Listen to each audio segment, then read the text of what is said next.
On m'a dit que tu bénissais. Bénis-moi. Ne me laisse pas tomber. On m'a dit que tu pardonnais. Pardonne-nous. Ne me laisse pas tomber. On m'a dit que tu faisais du bien. Alors fais-moi du bien. Ne me laisse pas tomber. On m'a dit que tu guérissais.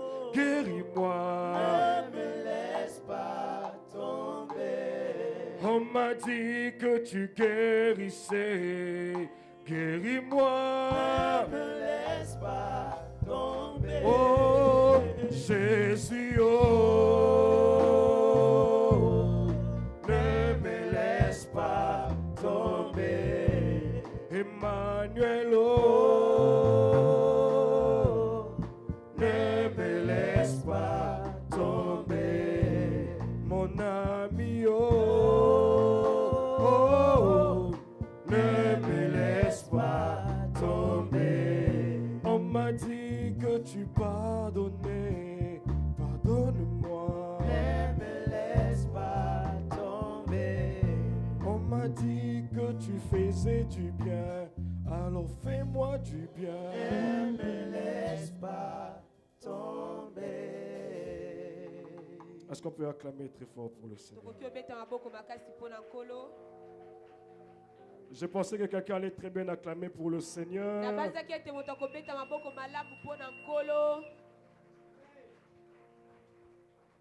savez, ce matin, je me suis surpris en train de regarder le calendrier. J'ai déjà vu que c'était le 21e jour. Donc il ne reste que 10 jours. Ça m'a énervé. Mais comment on a commencé à peine seulement? Mais il ne reste que 10 jours. Alors j'ai compris que vraiment les bonnes choses ne durent pas.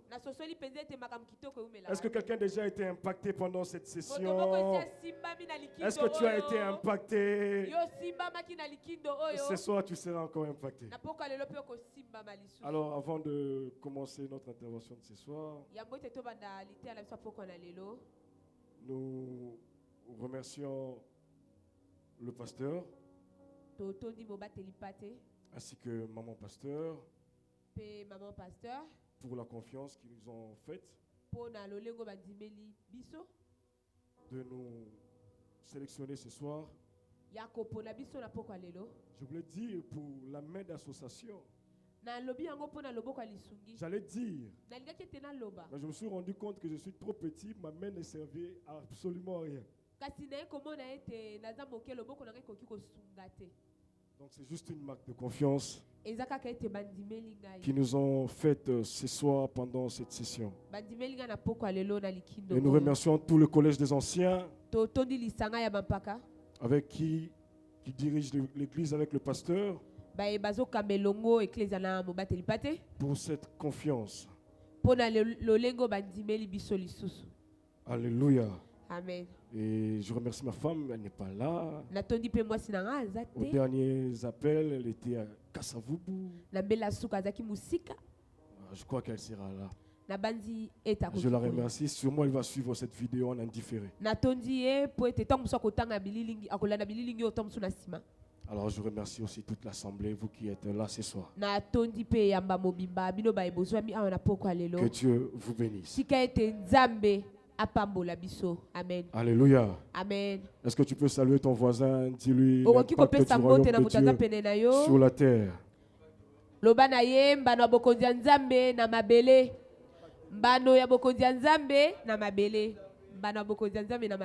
L'impact du royaume de Dieu sur la terre. S'il te plaît, la technique peut m'arranger le micro parce que ma voix n'est pas du tout bonne. Non? Alléluia. Amen. Voilà, nous, comme je le disais tantôt ici, le thème c'est l'impact du royaume de Dieu sur la terre. Alors, je ne sais pas si c'est, je veux dire, comme les hommes de ce monde. C'est une malchance pour moi d'intervenir après tous ces orateurs. Et je me posais des questions, qu'est-ce que je veux dire réellement? Mais le Seigneur nous a communiqué une pensée que nous allons partager pendant ces temps. Nous allons travailler. Mon sous-thème de ce soir, ou pour le reste du temps où je vais intervenir, c'est les inarrêtables du royaume. Non, ce sont les hommes, les inarrêtables du royaume. Les inarrêtables du royaume. Alors tout au long de ces assises, on nous a expliqué beaucoup de choses sur le royaume. J'aimerais toucher rapidement ces points. De toutes les façons, j'ai suivi toutes les sessions. Même si j'étais absent, je suivais sur les réseaux sociaux. Alors je vous encourage aussi d'aller sur YouTube, suivre. Faites encore un autre Oud de Maombi en famille. Mettez ça à la télé, au téléphone, suivez. Ce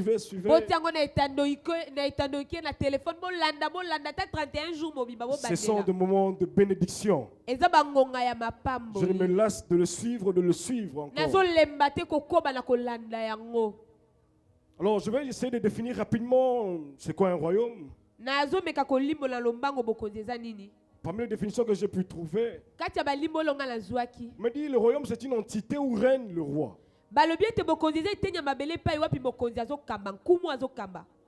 Où règne le roi. On appelle cette entité-là un royaume. Alors dans un royaume, on trouve un roi, bien sûr. On trouve aussi les habitants qui sont soumis à ces rois. Ce sont les deux éléments presque principaux qui forment un royaume. Tout en ajoutant aussi un territoire terrestre ou céleste, parce que la Bible nous parlera de Dieu qui est le roi des rois. Alors ce sont ces éléments-là qui forment un royaume. Alors on nous dira que le thème c'est l'impact du royaume de Dieu sur la terre.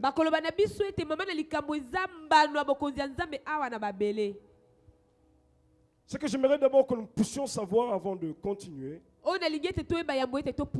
c'est que peu importe le royaume, peu importe l'entité territoriale, les habitants de ces royaumes ne sont jamais égaux. Peu importe que des gens qui veulent aller aux États-Unis, ils pensent que aux États-Unis c'est mieux. Ils se disent que c'est mieux. Mais ils oublient. J'avais un grand frère qui est allé aux États-Unis dernièrement ici. Il était allé en vacances. Donc quand il est arrivé, il me fait un message, il me dira, il a trouvé un mendiant qui lui demandait de l'argent pour qu'il paye de la drogue. Alors il me faisait rire, il me dit, au moins là-bas ils sont sincères, même les mendiants. Il me dit, donne-moi l'argent, je vais payer la drogue. Mais c'est aux États-Unis. La plus grande puissance. Là-bas, il y a quelqu'un qui demande de l'argent. Mais il y a de ces hommes qui sont ici au Congo qui veulent aller aux États-Unis. C'est pour dire Peu importe la capacité d'un royaume, peu importe la richesse d'un royaume, on ne peut pas être égal. Il y aura de ceux-là qui seront plus forts, il y aura de ceux-là qui seront plus faibles. Excusez-moi, je n'ai pas encore lu mes textes de base. Je veux le faire d'un moment à l'autre. Nous sommes dans Daniel 12, chapitre, verset 3. Ici, Daniel est en train de nous dire une vérité concernant les habitants du royaume de Dieu. Daniel 12. Ce n'est pas du tout mon texte de base. Mais je veux le lire pour nous faire comprendre ce que je suis en train de dire. Il dit ceci. Les gens intelligents brilleront comme le ciel de la lumière au-dessus de nos têtes. Les gens intelligents brilleront.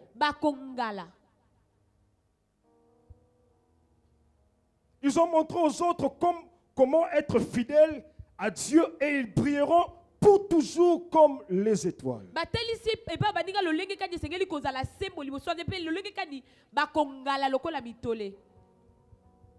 Daniel veut nous dire, malgré qu'on sera tous dans le royaume de Dieu, mais ceux-là qui seront intelligents brilleront comme le ciel de lumière au-dessus de nos têtes. Pourquoi? Parce qu'ils ont montré aux autres comment être fidèles à Dieu. C'est-à-dire, dans le royaume de Dieu, lorsque le Seigneur reviendra, lorsqu'on sera dans le paradis, on ne brillera pas tous comme les étoiles. C'est réservé uniquement à ceux-là qui sont intelligents. Et qu'est-ce que Daniel est en train d'appeler l'intelligence? Ceux-là qui ont montré aux autres comment craindre le Seigneur, comment aimer Dieu. Je prie que tu sois intelligent. Je prie que sur cette terre que tu sois intelligent. Daniel est en train de donner cette vérité qui est assez importante. Dans la version Louis II, on nous dira même que ceux-là qui sont intelligents brilleront comme la splendeur du ciel. Et Louis II ajoute, et ceux-là qui auront enseigné la justice à la multitude brilleront comme les étoiles à toujours et à perpétuité. Daniel nous révèle la différence qui existe dans le royaume de Dieu. C'est pourquoi même vous allez constater, vous êtes tous des enfants de Dieu. Mais il y a de ceux-là qui sont beaucoup plus forts. Il y a de ceux-là qui sont beaucoup plus bénis. Il y a de ceux-là qui possèdent beaucoup plus de choses que d'autres. On est tous enfants de Dieu. Je me souviens de cette histoire dans la Bible. Cet homme qu'on appelait Lazare, pauvre Lazare, il craignait Dieu. Il aimait Dieu. Mais lorsqu'il est mort, il est allé au ciel. Mais sur la terre, il était pauvre. Il était pauvre. Et pourtant, il y avait aussi d'autres hommes qui aimaient Dieu, qui craignaient Dieu, mais qui étaient riches. Alléluia. Amen. Qu'est-ce que nous pouvons retenir dans ce que Daniel nous dit? Je le disais premièrement, c'est que dans le royaume de Dieu, il y a des catégories.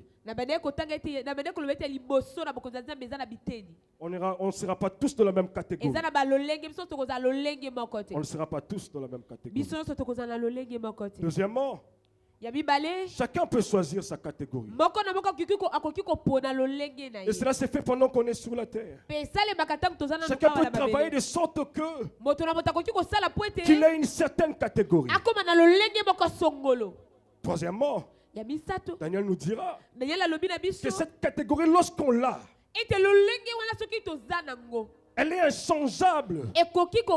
Parce que c'est une identité éternelle que nous aurons. Car elle ne se manifeste qu'à la fin de notre vie sur la terre. Ainsi comme passagers sur la terre, nous sommes convaincus que nous avons la possibilité de choisir. Moi, ma prière pour moi, c'est que nous ayons tous la meilleure catégorie qui existe. Que nous ayons tous, sans exception, la meilleure catégorie qui existe. Alléluia. Amen. Ce que Daniel nous dit encore, c'est que ce n'est pas parce que l'autre a cette catégorie que toi tu ne peux pas avoir cette catégorie. La catégorie est disponible pour tout le monde. La catégorie est disponible pour toutes les familles. La catégorie est disponible pour toutes les nations. Il se peut que nous soyons tous dans la même catégorie. Si on fait tous les mêmes choses, et je prie que ce soit notre cas, que nous soyons assidus dans l'œuvre de Dieu, que nous aimons tous les Seigneurs de la même manière, que nous offrons au Seigneur de la même manière. Alléluia. Amen.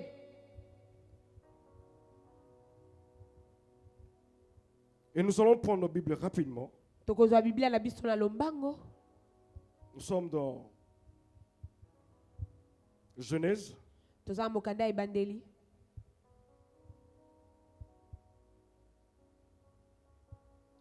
Chapitre 37. Alors c'est une longue lecture. Je ne saurais pas tout lire, mais lorsque vous aurez le temps à la maison, vous allez lire progressivement. C'est l'histoire de Joseph que vous connaissez. Alors l'homme que nous allons développer ce soir comme étant inarrêtable, Joseph l'inarrêtable. Dis à ton voisin, Joseph l'inarrêtable. Nous sommes dans Genèse 37, le verset 1. J'ai lu au nom de Jésus. Jacob demeura dans le pays de Canaan où avait séjourné son père. Voici la postérité de Jacob. Joseph, âgé de 17 ans, faisait paître le troupeau avec ses frères. Cet enfant était auprès des fils de Bila et des fils de Zip, femme de son père. Et Joseph rapportait à leur père leurs mauvais propos. Israël aimait Joseph plus que tous ses autres fils, parce qu'il l'avait eu dans sa vieillesse. Et il lui fit une tunique de plusieurs couleurs. J'ai lu le verset 9. Il eut encore un autre songe. Je prends le verset 7 et puis je vais descendre. Joseph eut un songe et il le raconta à ses frères qui les haïrent encore davantage. Il leur dit, écoutez donc ce songe que j'ai eu. Nous étions alliés de gerbes au milieu de champs et voici ma gerbe s'éleva et s'étint debout. Et vos gerbes l'entourèrent et se prosternèrent devant elle. Ses frères lui dirent, est-ce que tu régneras sur nous? Si c'est ta Bible, tu peux souligner cela. Est-ce que tu régneras sur nous?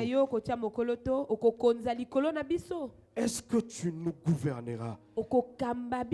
Et ils y haïrent encore davantage à cause de ses songes et à cause de ses paroles. Il eut un autre songe et il raconta à ses frères. Il dit, j'ai eu encore un songe, et voici le soleil, la lune et 11 étoiles se prosternaient devant moi. Il les raconta à son père et à ses frères. Son père les réprimanda et lui dit, que signifient ces songes que tu as eus? Faut-il que nous venions, moi, ta mère et tes frères, nous prosterner en terre devant toi? Si ta Bible, tu vas encore souligner cela.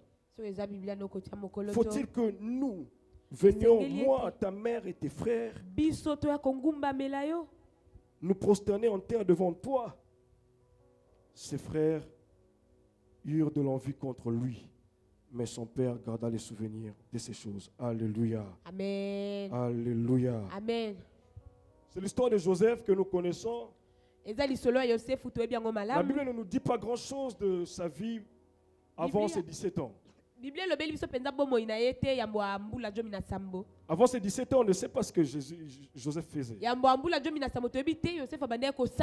Alors la Bible nous raconte beaucoup plus son histoire à partir de ses 17 ans. On parle de lui. À cet âge-là, il n'est responsable de rien. Si vous lisez très bien le premier passage, le premier verset, le deuxième, le troisième, vous allez voir que cet homme, il jouait genre un rôle d'assistant. Il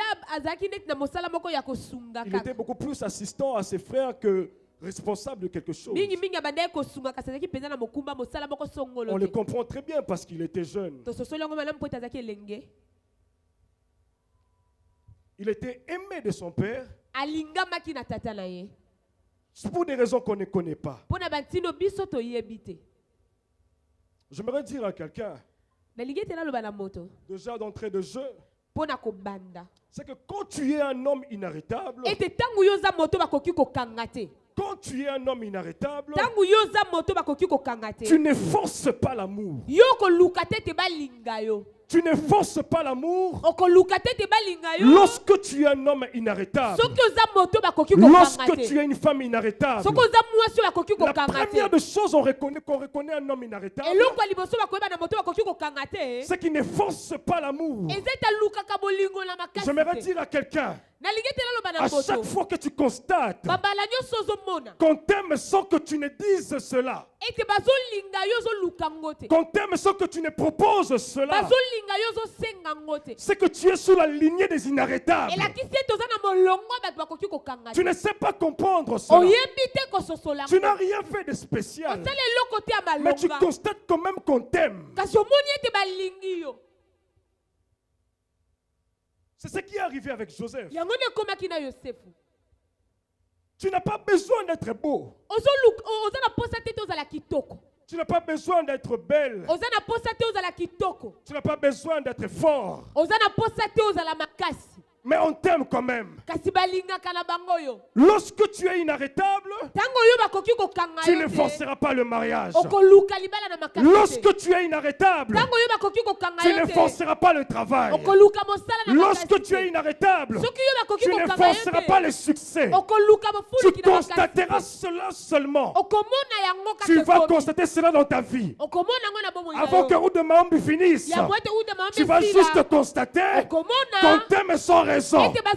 On te cherche sans raison. Cela sera ton partage au nom de Jésus.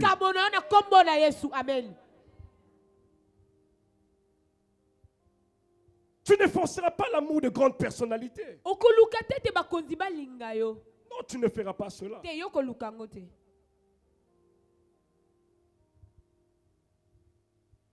Mais ce qui arrive à Joseph, c'est quand même étonnant. C'est qu'il est petit. Il constate qu'on l'aime. Mais après aussi, on le déteste par d'autres personnes. Et le Seigneur me dit, lorsque tu es inarrêtable, tu auras l'amour de grandes personnalités, ceux-là qui ont des décisions sur toi. Mais tu auras la haine des petites personnes. Tu auras la haine des petites personnes. Lorsque tu constates que tu es haï par des petites personnes, tu ne peux pas peut-être remarquer l'amour de la grande personne. Mais lorsque tu remarques la haine des petites personnes, cela veut dire que tu es sous la lignée des inarrêtables. Les frères de Joseph pensaient qu'ils avaient un mot à dire sur lui. Et pourtant, au-dessus d'eux, il y avait déjà le Père qui les aimait. J'aimerais dire à quelqu'un, si sur la terre on ne t'aime pas, au sommet il y a Jésus qui t'aime. J'aimerais dire encore à quelqu'un, si sur la terre on ne t'aime pas, au sommet il y a Jésus qui t'aime. Si au travail on ne t'aime pas, ce n'est pas grave. Il y a Jésus qui t'aime déjà. Amen. L'amour de grandes personnalités attire la haine de petites personnes.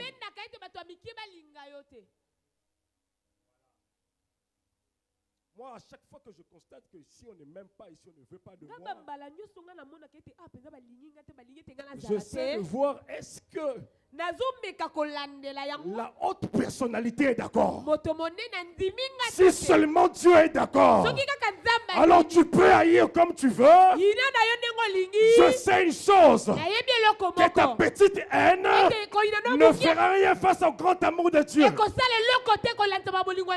J'aimerais dire à quelqu'un qui a été déclaré mort par de petites personnes, Jésus ne t'a pas déclaré mort au nom de Jésus. C'est ça en fait la vie des inarrêtables.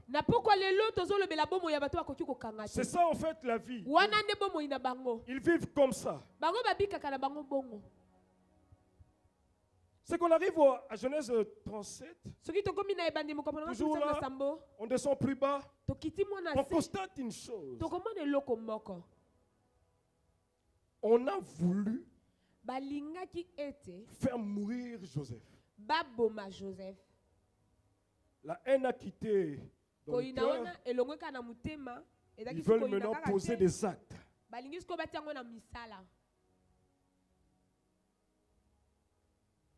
Pendant que Joseph n'était pas au courant, ils ont programmé sa mort. Vous savez ce que j'aime? C'est qu'il s'est passé quelque chose. Dans Genèse 37, 21, la Bible nous dit, Ruben entendit cela. Il entendit cela. Et il les délivra de leurs mains. Ils avaient un projet. Le projet, c'était de le faire tuer. Ils devaient faire mourir Joseph ce jour-là. Je ne sais pas si c'était le 21 août d'une certaine année. Je ne sais pas si maintenant, pendant qu'on parle, on prévoit déjà de te faire mourir. Mais la Bible me dit, Ruben a entendu cela. Ruben a entendu cela. Et il dit, ne lui ôtons pas la vie. Parce que quand on a parlé de frères qui détestaient Joseph, on n'a pas enlevé Ruben. Il était parmi ses frères qui ne l'aimaient pas. Ruben faisait partie des frères aussi qui n'aimaient pas Joseph. Mais quand c'est arrivé au point de tuer, leur plan, leur pensée a été bloqué par l'un de leurs.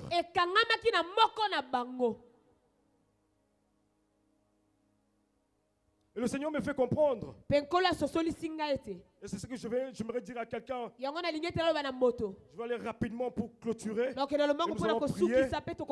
C'est que Ruben, c'est l'homme qui arrête la mort. Il arrête le pourrissement. Il arrête le périssement. Et je rentre rapidement dans la Bible. Je vois, on me parle d'un homme. Dans Jean 3,16, on me dit, car Dieu a tant aimé le monde qu'il a donné son Fils unique afin que quiconque croit en lui ne périsse point. Jésus est celui qui a arrêté la mort. Même au milieu de tes ennemis, Jésus sortira là. Ruben n'est pas n'importe qui. Ruben C'est Jésus qui est sorti dans la vie de ses ennemis. J'aimerais dire à quelqu'un, même dans ta famille qu'on te déteste, même dans la famille on te déteste, il sortira un Ruben qui va arrêter ton périssement. J'ai pensé que j'étais en train de parler à quelqu'un. J'ai pensé que j'étais en train de parler à quelqu'un. Ruben, il sort pour arrêter la mort. Jésus vient pour arrêter la mort. Je déclare sur quelqu'un, tu ne mourras pas. Tant qu'il y aura Jésus, tu ne mourras pas. Amen. Est-ce que je parle à quelqu'un? Ruben sort de nulle part. Et il dit, non, ne lui ôtons pas la vie.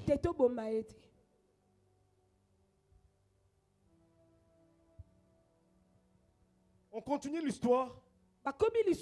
C'est que les inarrêtables, il ne meurt pas selon le plan des hommes.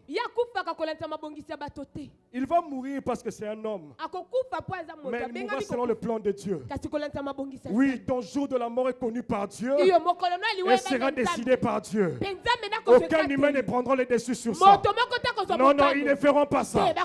Ils ne feront pas ça. Tu ne mourras pas parce qu'ils ont dit. Si tu meurs, c'est que c'est Dieu qui a dit. Amen.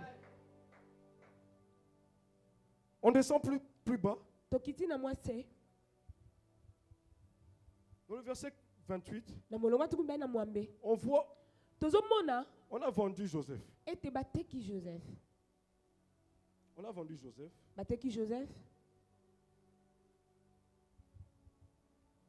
Et il est parti. Mais la Bible nous dira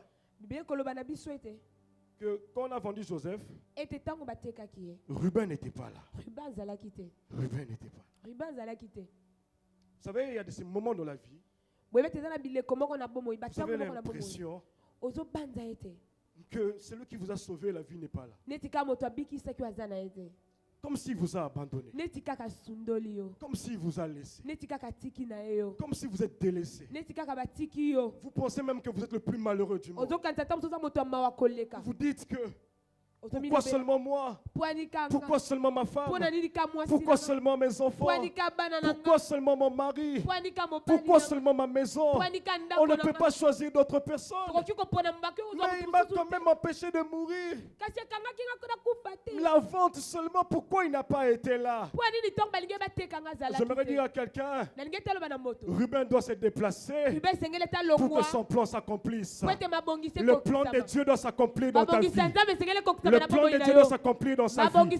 C'est pourquoi tu vas constater dans ta vie comme si Dieu est silencieux. Comme si Dieu ne s'intéresse pas à toi. Comme si Dieu aime les autres plus que toi. Comme si tu es le plus misérable de tous. Non, non, le silence de Dieu n'est pas l'absence de Dieu.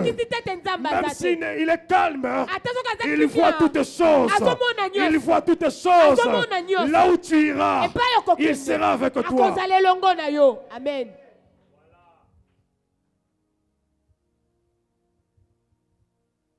Vous savez, un jour, il y a un homme dans la Bible qui était mort. Alors ses frères viennent voir Jésus, ses sœurs viennent voir Jésus. Ils se plaignèrent, Jésus, tu vois, tu n'étais pas là. Non, ce n'est pas ça le cas.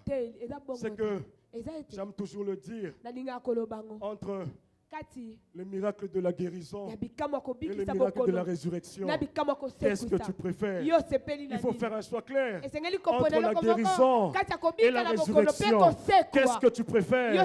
J'aimerais dire à quelqu'un, si tu es déjà mort, c'est que c'est la résurrection qui t'attend. C'est que c'est la résurrection qui t'attend. Il n'était pas là, tu pensais. Il viendra alors pour te ressusciter. Il viendra alors pour te ressusciter. J'aimerais dire à quelqu'un que tu ressusciteras. Pendant ces Oud de Mahombi, toi tu ressusciteras. Toi tu ressusciteras. Toi tu ressusciteras. Amen. Alors rapidement dans le Genèse 39, on arrive, Joseph est dans la maison de Potiphar et consort. Et on veut le faire mourir. Parce que Potiphar a trouvé que Joseph voulait coucher avec sa femme. Et le Seigneur me dira, lorsque tu es inarrêtable, avant ça d'ailleurs, avant ça, dans le verset 5, on nous dit, dès que Potiphar lui établit sur sa maison et sur tout ce qu'il possédait, l'Éternel bénit la maison de l'Égyptien à cause de Joseph. Et la bénédiction de l'Éternel fut tout ce qui lui appartenait, soit à la maison, soit au champ. Mais quand nous revenons dans le chapitre 37, on voit Joseph qui vivait avec ses parents. Il travaillait aussi comme assistant. Mais la Bible ne nous dit pas que les richesses de son père prospéraient. Mais comment c'est possible? Il était là avec son père. Malgré tout l'amour qu'il recevait, comment il n'a pas pu faire prospérer les affaires de son père? Ça paraît anormal. Comment seulement chez Potiphar? Ce n'est même pas chez lui. Il est étranger. Comment expliquer? Il fait prospérer les affaires de Potiphar. Oh, le Seigneur me dit, là où tu étais, même si rien ne marchait, cela ne veut pas dire que tu ne feras rien marcher dans ta vie. Non, tu ne m'as pas bien saisi. Là où tu es aujourd'hui, on te dit que tu ne sers à rien. Ils veulent te tuer. Tu t'es quand même déplacé. Il se peut que tu te déplaces avec la même pensée. Mais ce n'était pas le cas de Joseph. Joseph, il s'est déplacé et il a vu les choses aller de l'avant. J'aimerais dire à quelqu'un, ton déplacement peut être le commencement de ta richesse. Le déplacement que tu feras va te faire découvrir les choses que tu ne savais pas. Les fréquentations que tu auras prochainement, ils vont te donner ce que beaucoup ne t'ont pas donné. Ce n'est pas parce que la relation passée a échoué que cette relation ne marchera pas. J'aimerais proclamer sur quelqu'un, si tu penses que ce travail est petit, attends, tu verras, avant de Maombi, tu seras un témoignage. Tu seras un témoignage. Tu seras un témoignage. Le Seigneur voulait me dire que ce qui est petit hier peut devenir encore plus grand aujourd'hui. Joseph était dans ça. Rien ne marchait chez son père, mais ailleurs ça marchait.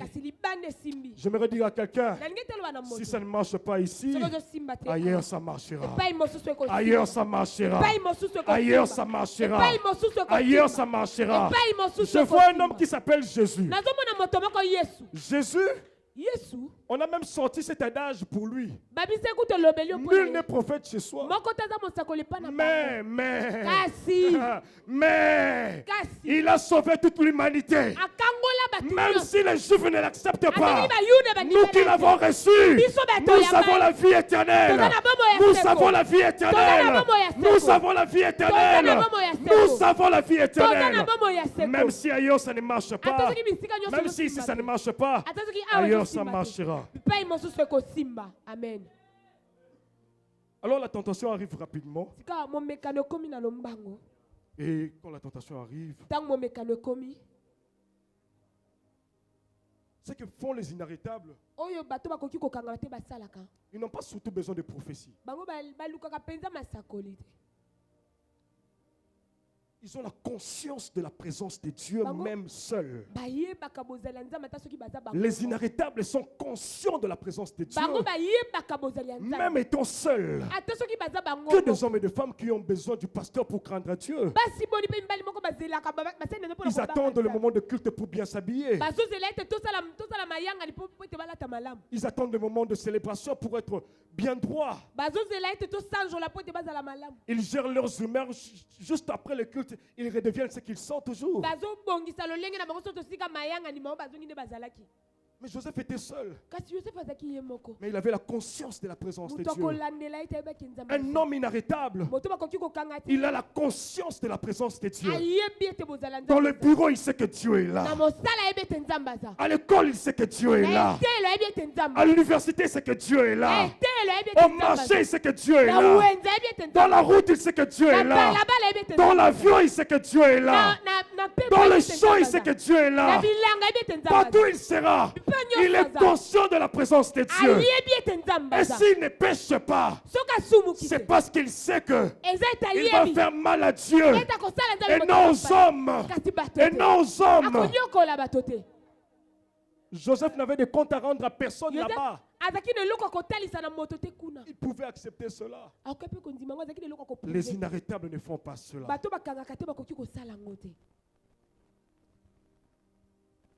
Et rapidement, en Genèse 41, c'est que Joseph entre en prison. Il entre en prison là-bas.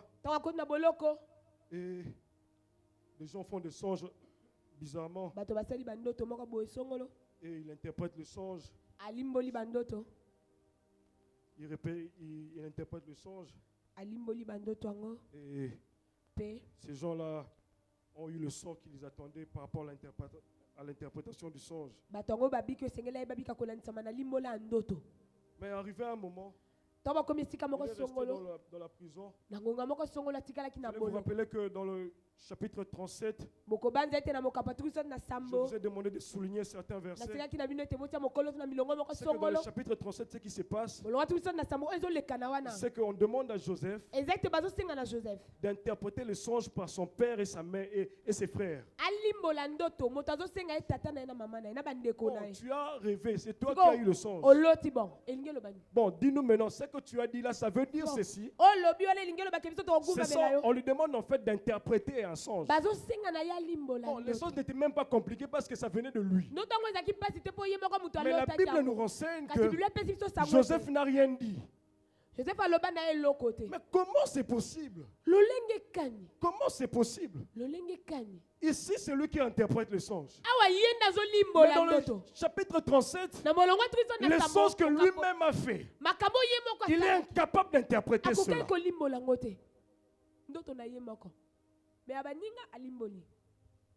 Il n'a pas interprété ce songe.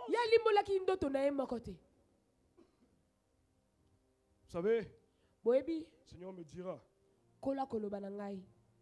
certaines choses que nous possédons ne sont pas pour nous, c'est pour les autres. Ce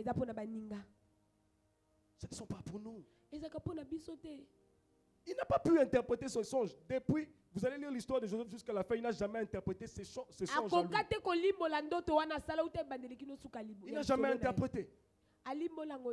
Mais ce qui l'amène au sommet, c'est l'interprétation du songe.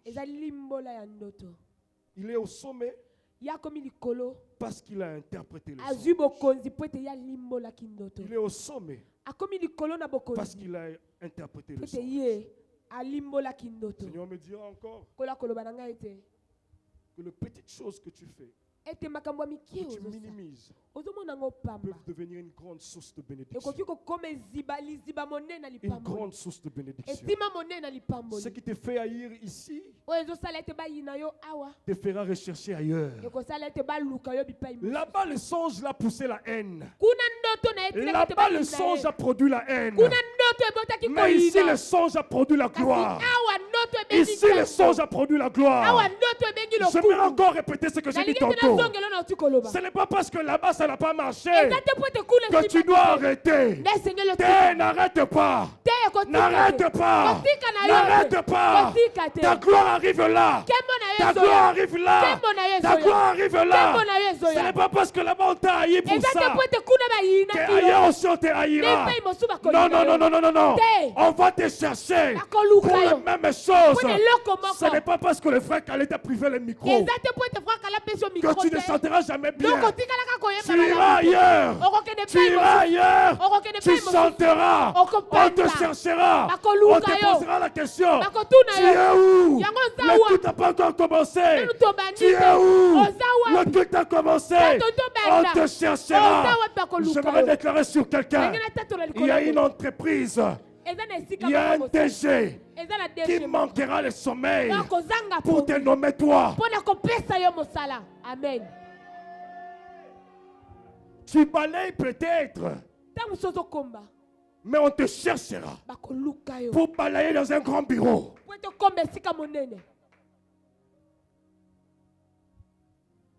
Le songe le fait haïr, le songe le fait aimer. C'est la vie de l'inarrêtable. Amen. Et pour conclure ce message, comme c'est l'impact du royaume de Dieu sur la terre, donc c'était le guerre du royaume certainement.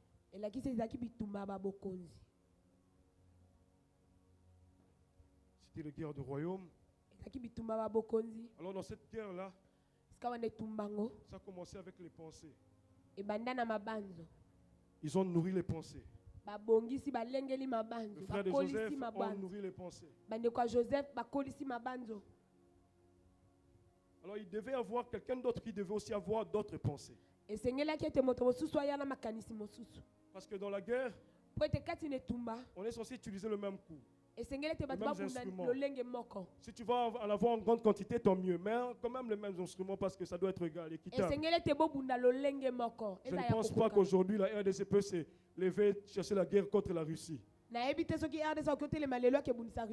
ne pense pas qu'on a les armements suffisants. On va carrément laisser tomber.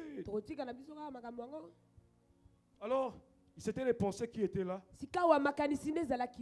Dans Genèse 50, 20, Joseph dit à ses frères, vous avez pensé me faire du mal. Mais le Seigneur a laissé vos pensées,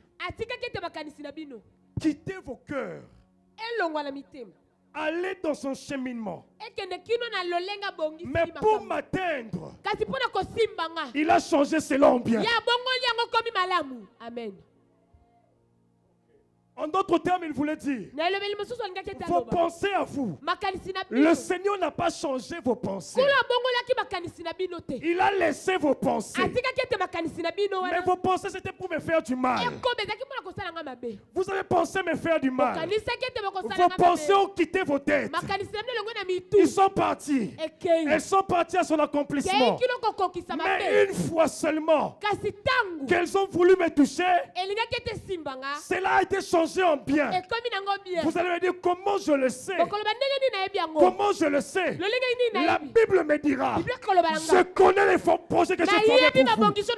Projet de paix et non de malheur. Projet de paix et non de malheur. Afin que vous ayez de l'espérance. Afin que vous ayez un avenir meilleur. Si les pensées des hommes ne sont pas pour le bonheur, cela ne s'accomplira pas. Amen. J'ai pensé que j'étais en train de parler à quelqu'un. Si les pensées des hommes ne sont pas pour t'apporter le bonheur, cela ne s'accomplira pas. Amen. C'est pourquoi la Bible me dit encore, toute âme forgée. J'aime ça. On dit toute âme forgée. C'est-à-dire, c'est une âme travaillée. C'est une âme déjà bien préparée. C'est une bonne âme. Ça peut tuer tout le monde. Mais la Bible ajoute, si cette âme forgée, elle est contre moi. Est-ce que tu comprends cela? Si cette âme est forgée, elle est contre moi. Elle sera nulle sans effet. Zéro. Amen. Cela veut dire, si cette même âme, on la pointe vers quelqu'un d'autre, elle va tuer les autres.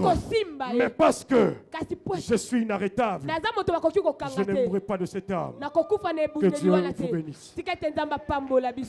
Amen. Amen, amen, amen, amen, amen, amen, amen. Est-ce qu'on peut acclamer très très fort? Est-ce